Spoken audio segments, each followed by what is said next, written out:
নমস্কার বন্ধুরা, পুষ্প কিচেনে আপনাদের সবাইকে স্বাগত। আশা করি সবাই ভালো আছেন।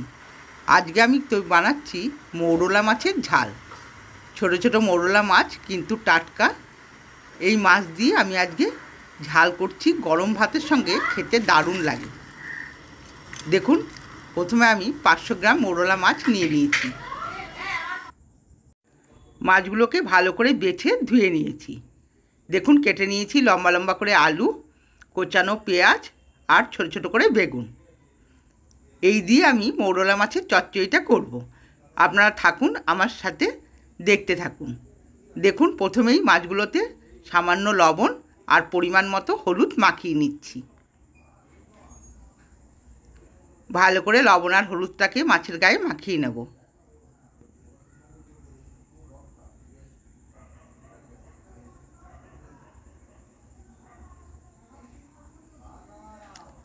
মাখানো হয়ে গেছে। এবার গ্যাসে কড়াই চাপিয়ে দিয়ে নিয়ে নিলাম সর্ষের তেল। তেলটা একটু বেশি পরিমাণে দিয়েছি, যেহেতু মাছটা অনেকটাই বেশি। মাছগুলো আমি একবারে দেব না, অল্প অল্প করে মাছগুলো দিয়ে আমি ভেজে নেব। একবারে মাছগুলো দিলে সব কটাই ঝুড়ো ঝুড়ো হয়ে যাবে। অল্প করে মাছ দিয়ে দেখুন কড়াইতে ভালো করে ছড়িয়ে দিলাম। এবার একটা দিক হয়ে গেছে, ভালো করে উল্টে দিলাম। একটু হালকা হাতে নাড়তে হবে। এবার মাছগুলোকে আমি তুলে নেব। সব কটা মাছকেই তুলে নেব। দেখুন,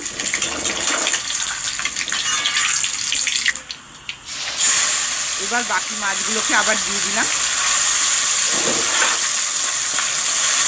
একটু ছড়িয়ে দেব। দেখুন, এই মাছগুলো আমার ভাজা প্রায় হয়ে এসছে। একটু হালকা করে নেড়ে চেড়ে দেব।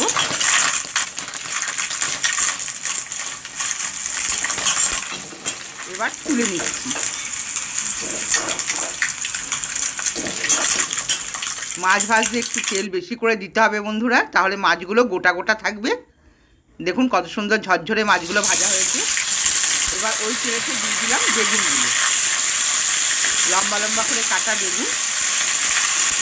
দেখুন সরু সরু করে কেটেছি। এবার এগুলোকে ভালো করে ভেজে নেব। দিয়ে দিলাম পরিমাণ মতো লবণ।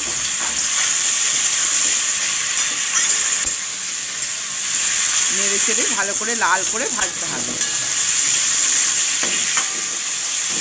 বেগুনটা ভাজা হয়ে গেছে, একটু লাল লাল করে ভেজেছি। এবার তুলে নিচ্ছি।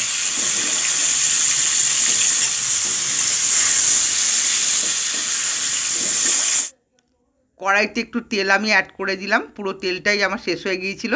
দিয়ে দিলাম হাফ চামচ পরিমাণ কালো জিরে। এবার কোচানো পেঁয়াজগুলোকে তেলেতে দিয়ে দিচ্ছি। খুব কম সময় হয়ে যায় বন্ধুরা, খেতেও খুব টেস্টি হয়।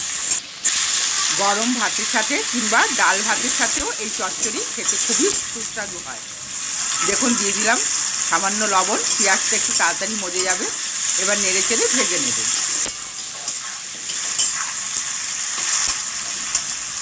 পেঁয়াজটা হালকা ভাজা হলেই দিয়ে দেব লম্বা লম্বা করে কাটা আলুগুলো। আলুগুলো আপনারা আলাদা করেও ভেজে নিতে পারেন, কিন্তু একবারে ভাজলেও কোনো অসুবিধা হয় না। এবার নেড়ে চেড়ে ভালো করে পেঁয়াজের সাথে আলুটা মিশিয়ে দিয়ে ভেজে নেব। একবার ঢেকে দিলাম। দেখুন 2 মিনিট পর ঢাকাটা খুলে আলুটা হাফ ভাজা হয়েছে। এবার দিয়ে দিচ্ছি পরিমাণ মতো হলুদ, হাফ চামচ জিরের গুঁড়ো, হাফ চামচ ধনের গুঁড়ো, আর দিয়ে দিচ্ছি হাফ চামচ লঙ্কার গুঁড়ো।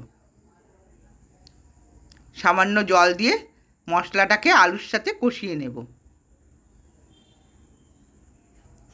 সুন্দর করে কষিয়ে নেব। দেখুন, অল্প অল্প করে জল দিয়ে আমি কষিয়ে নিচ্ছি। সবটাই ড্রাই মশলা। কষানো হয়ে গেছে। এবার বেগুনগুলোকে দিয়ে দিলাম। বেগুনটা দিয়েও 2 মিনিট আমি আলুর সাথে কষিয়ে নেব। খুব বেশি মশলার প্রয়োজন হয় না।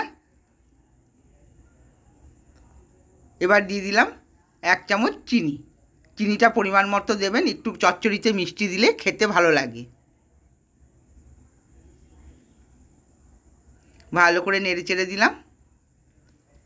এবার দিয়ে দিচ্ছি পরিমাণ মতো জল। জলটা খুব বেশি দেওয়ার দরকার নেই, যেহেতু আলু বেগুন সব কিছু আমার ভাজা আছে, সেদ্ধ হয়ে গেছে, আমি অল্প পরিমাণে জল দিলাম। একবার ফুটতে দিলাম, ফুটে উঠলেই মাছগুলোকে দিয়ে দেব। এবার মাছটা দিয়ে সুন্দর করে নেড়ে চেড়ে আলু বেগুনের সাথে মিশিয়ে দেব।